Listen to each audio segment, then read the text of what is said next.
Namaste and welcome to Dragonfly Kukri and Knives. In this video, what I'm going to be doing is I'm going to be doing a first impressions test with the Mustang MK5 workhorse Kukri. Now, this isn't exactly my design. This pattern's been out for a long time, and this is based after the Cold Era version of the BSI, which ranged from 1950 to 1982.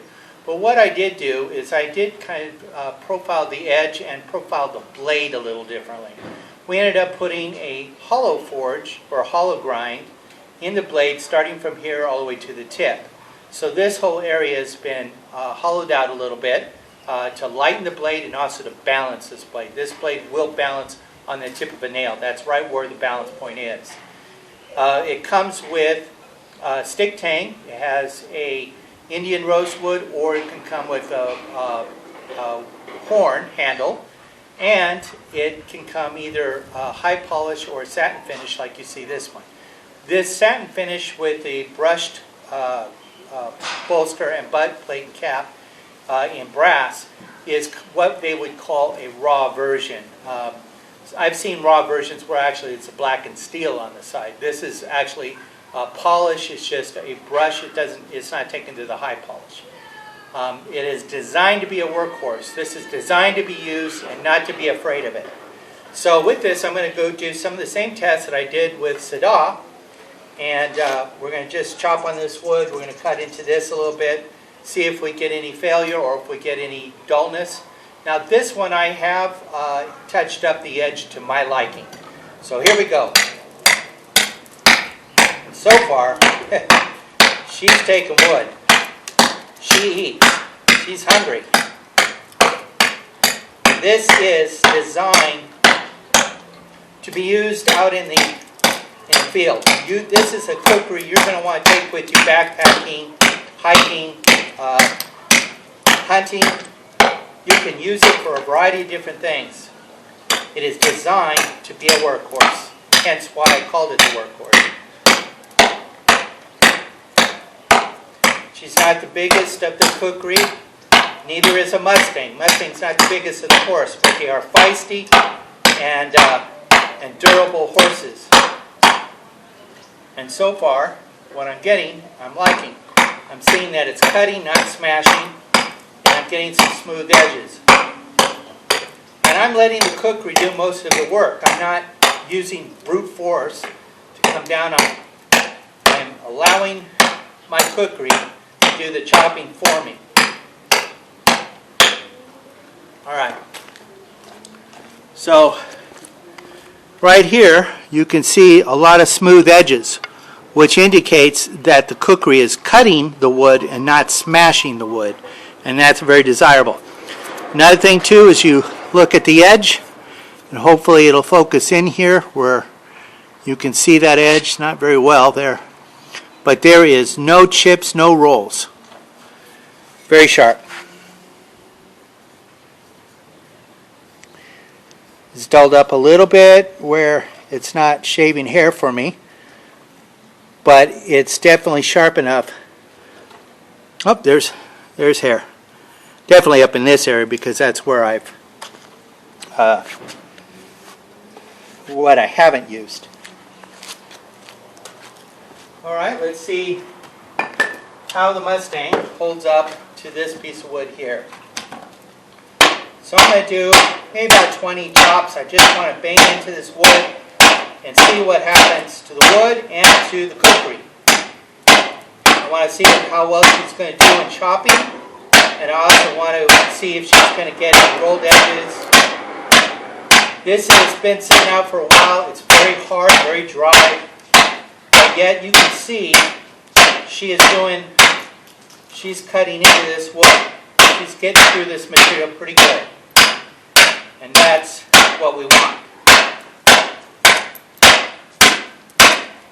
And I'm not seeing any pieces of wood fly off that, like, where I'm banging into it and the reverberation of the strikes are what's actually breaking the wood or causing the wood to fall apart. Alright, so we were able to get do some damage with this wood here. And let's look at the edge. Set this aside. And in examination, of course, I'm hitting in the sweet spot. And we do not have any rolled edges or any chips or nicks. Got some pieces of wood stuck on it, but that's to be expected. So nice, very nice. And of course I'm aiming for this area here when I'm chopping. That's a sweet area. All right, let's see how she does in doing some push cuts and some feathers.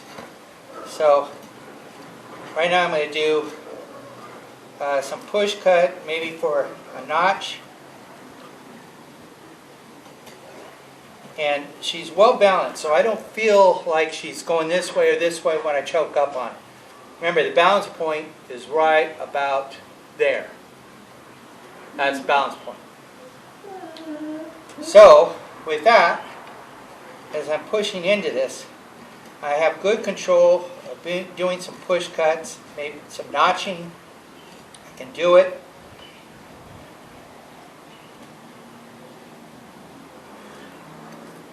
Doing a very good job. That is the notch right there that I just did. So sharp, easy to control, choking up on it, and I'm able to do, I can get a lot of good purchase on this. See if I can do some feathers.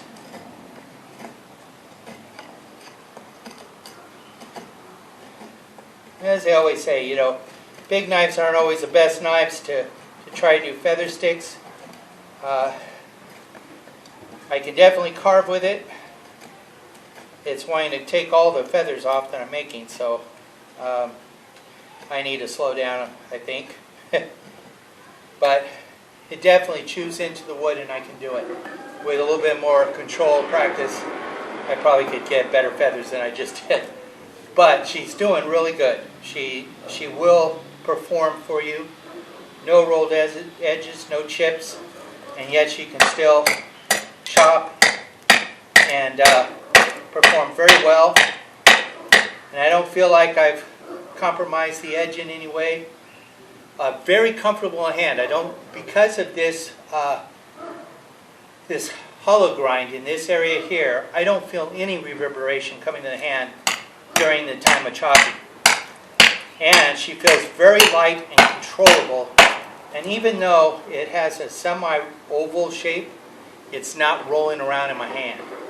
So very comfortable, very good. And so far my first impression, she really passes.